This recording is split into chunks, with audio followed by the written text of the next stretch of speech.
In ancient Greece, there are a couple of chaps by the name of Aristotle and Plato, and they were philosophers. And the pair of them are widely considered to be the founders of the modern concept of reasoning. Aristotle was a particular fan of it, and he said that reasoning was the faculty of observing, in any given case, the available means of persuasion. But to discover those means, he said, you shouldn't frolic about in the paddock or in the bush, picking up random bits of material with which to build lines of argument. Persuasion, he said, clearly required a sort of demonstration, since we are most fully persuaded when we consider a thing to have been demonstrated.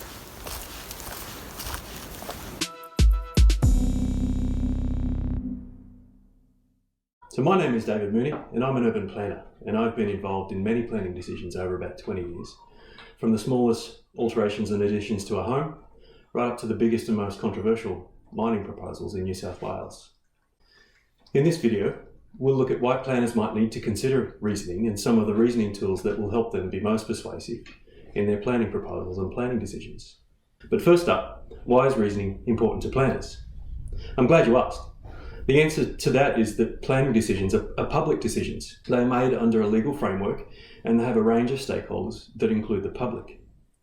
And most legal frameworks, and it's certainly the case in New South Wales, specify that planning decisions must be accompanied by an explanation of the reasons for that decision. So even if we stop there, understanding how reasoning works is a core skill for the planning decision maker. And it's also a core skill for any planner that might be involved in preparing material for a planning decision maker. Those planners too need to understand how to make a persuasive case to support their proposal. But the concept of reasoning for a decision is deeper than that. It's also good practice. It improves transparency and accountability, which in turn improves consistency among your decisions. It explains to the stakeholders how a decision was reached, which can help acceptance of that decision and public confidence in the process. And it provides context to the people who might be implementing the decision, and that increases the chances that the ultimate planning outcome is going to accurately reflect what the decision maker intended. So much has been written in the 2,500 years since Aristotle first came up with a definition for reasoning. But for planners today, we can make it pretty simple. Reasoning is about persuasion. Persuasion requires a demonstration. And a demonstration for planners is really about evidence and arguments.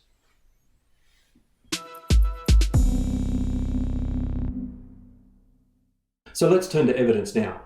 In the planning domain, evidence will include your planning proposal and its drawings and technical studies, and the environmental impact statement.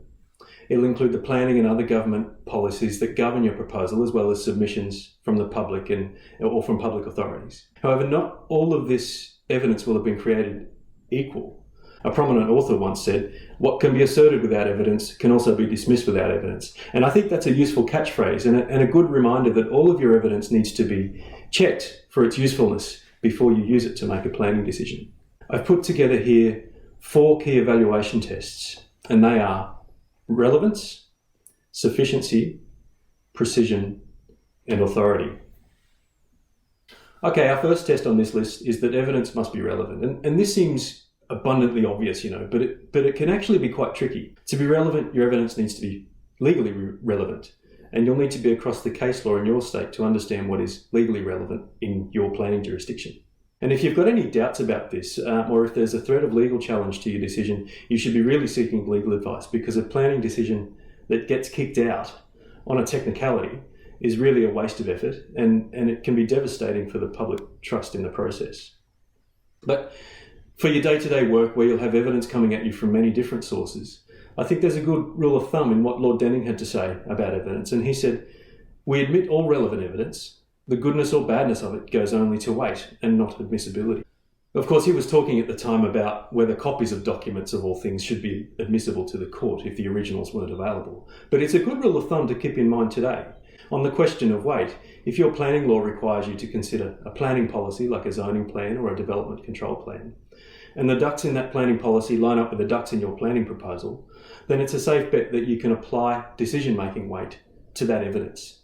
But everything else is suspect, And I've even seen poorly formed government policy come under scrutiny for not being properly relevant to the decision. So you'll need to consider in each case whether your evidence is directly related to the matter that you've got it in front of you, whether all of your stakeholders have had a chance to consider that evidence, and then assign it an appropriate weight in your final decision. Relevant evidence is also current. A traffic study or a biodiversity study that is a couple of years old, or it might be for your project or an earlier version of your project. That might be easily considered irrelevant as well. The second test on our list is that evidence must be sufficient. So it needs to be detailed enough about the planning impacts in question that a decision maker can make a fuller and proper informed decision about it. And the amount of detail that you might need to prepare here could be governed by a policy. I saw a media article recently about a biodiversity study for a very significant piece of water supply infrastructure in New South Wales. And one of the critics of the proposal in that media article said, the consultant spent 106 hours collecting information on 2 threatened species, despite guidelines saying 480 hours of work was required. And if that's true, then that's a good example of insufficient evidence. On the other hand, the amount of evidence that you might need to prepare might also result from the nature of the impact that we're dealing with. If you were looking at overshadowing, for example, and your compliance with the overshadowing standards was marginal, you might need to create extra shadow diagrams, say at half-hour intervals or 15-minute intervals, so that you can narrow down the nature of that impact in a fairly accurate way.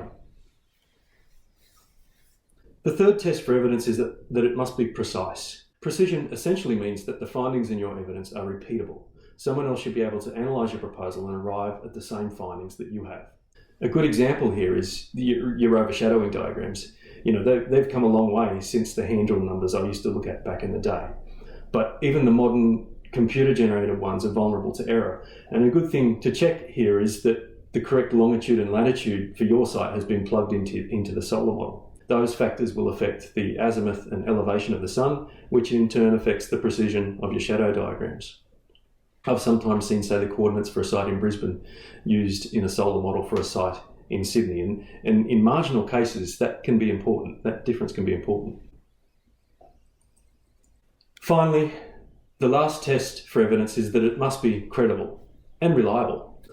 Credible evidence has well-recognised markers that make it credible. A quantitative study, for example, will have a good sample size and a complete set of background data, while a qualitative statement will have a whole bunch of pertinent inputs that fully describe the nature of the thing that you're dealing with.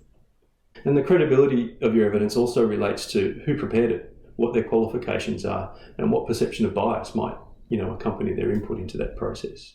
So those are my 4 evaluative tests for evidence. It must be relevant, sufficient, precise, and credible.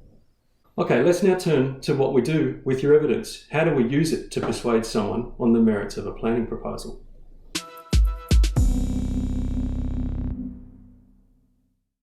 I'll set out here 5 separate arguments, 3 really good ones and 2 spare ones for some minor matters. And the 3 top arguments really are your causes and effects, where you set out your material findings, your evaluation of the principles that govern your planning outcomes, and your evaluation of the context of the planning matter that you're dealing with. So the first of these is your material findings, and this is really about setting out the causal relationships between a planning proposal and its consequences, its causes and effects. To develop this argument, you need to set out what the issue is and who might be concerned by it, the degree of the predicted impact, and the part of the project that's causing it. You need to be complete, accurate, and precise here, and in many cases this might be a simple exercise. Say, in respect of our overshadowing example, you've run the diagrams through the evaluative test that we set out earlier, and you've decided that they're good diagrams and that they can be given strong weight in your decision. And more than that, they show a proper amount of solar access has been retained for all of the affected parties. And so in that case, that might be the end of your reasoning on the matter. But your material findings also form the basis for more complex arguments and more complex issues. In these complex arguments, there might be a need to weigh up competing views about what the evidence shows and what weight it should be assigned in your final decision. Those cases might be to do with urban character, for example, or a complex social impact, something where reasonable minds could differ on what might be the most acceptable outcome. And for those cases, you'll need additional arguments, and our first argument here is to evaluate the principle. Sometimes this is called illustrate and exemplify. In a planning decision, this might be where you need to uncover some of the principles that govern good planning outcomes. You might find those principles already in your evidence, say the objectives in your development controls. And I really like the principle for view sharing set out by the New South Wales Land and Environment Court. In that principle, on a question of view loss, the court said something like, water views are valued more highly than land views. Iconic views like the Opera House, the Harbour Bridge or North Head are valued more highly than views without icons, while whole views are valued more highly than partial views. For example, a water view where the coastline is visible is more valuable than one in which it is obscured. Another argument that you should include in these complex cases is to evaluate the context, and this is sometimes called compare and contrast. In this argument, you would examine the wider context of your planning proposal and how similar issues have been treated in similar situations. And this is a little bit different to the concept of precedent, which doesn't really exist in the case of planning merit assessment. But context is a genuine planning consideration for most issues, and you should be cautious and deliberate about the planning outcomes that you're looking to compare your project to.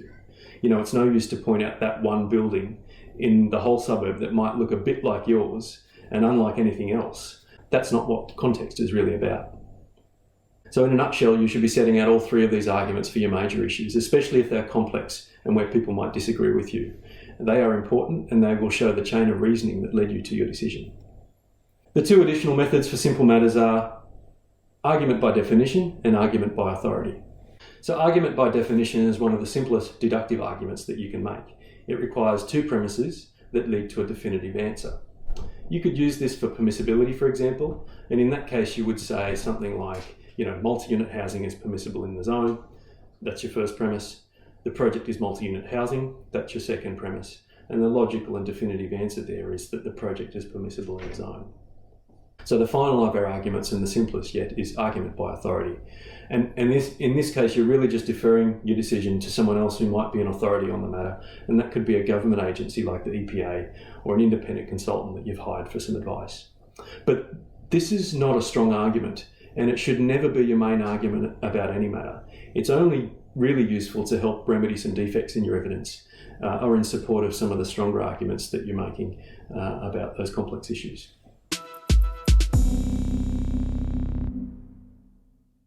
So we're now on the home stretch, and I'd like to turn to some common mistakes that people make when setting out planning arguments. And I've got three here, and they are confirmation bias, weakening opposing views, and false dilemmas. So the first of these, which is confirmation bias, is only presenting arguments that support the view that you want your audience to adopt. And this isn't effective, and it really tends to stray from the purpose of formulating reasons for your decision in the first place. What happens in this case is that your reader's mind naturally jumps to objections and counter-arguments, and if you haven't properly set out a chain of reasoning that led to your decision, then the formulation of your reasons altogether has hardly been transparent and informative. The second common mistake when formulating reasons is to present a weakened argument for the opposing views. And I think this is quite common when dealing with submissions from the public, where the issues are listed by headline, like privacy or air quality, but where there is no further elaboration on the objector's views and whether they have influenced your final decision. People see through this strategy, and again, it tends to undermine the purpose of formulating reasons in the first place. The corollary to that is that when you formulate a full and balanced set of reasons for your decision, ones that contend in proper and proportionate detail with all of the major issues that you're dealing with, people tend to be satisfied and they tend to rest comfortably in your decision, or at least the process that you took to get to that decision. The third of our common mistakes is the false dilemma, and this is essentially an either-or argument, and I often see it in the redevelopment of heritage buildings. The argument goes that this development is necessary for the conservation of the building, and if the redevelopment isn't approved, the building will fall into ruin. It supposes that there's only one possible way to redevelop the site, and I think if that were ever the case, it would be extremely rare, and even then confined to particular elements of the redevelopment proposal. I recall in one case a hotel, a pub in the eastern suburbs that had really limited design options for a chairlift to the second floor for access for people with a disability.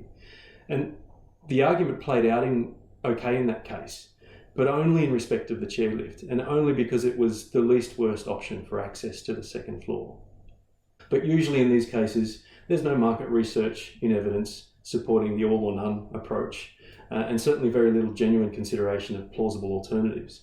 So the false dilemma argument really never stacks up, and it should be avoided.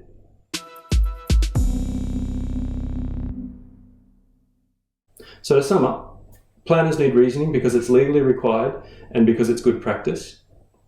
Reasoning is about persuasion. Persuasion requires a demonstration, and a demonstration for planners needs evidence and arguments.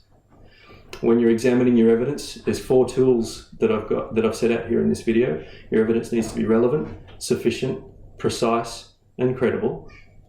So you use your evidence with argument, and I've set out a few different argumentation methods here: your causes and effects and your material findings, your evaluation of the principle, your evaluation of the context, and of course argument by definition and argument by authority. And the most common mistakes that I see in planning decisions and in planning reports is leaving things out or leaving them to the imagination of others, or being cursory with the views of others, and of course the false dilemma, which rarely, if ever, stacks up and should be avoided at all costs.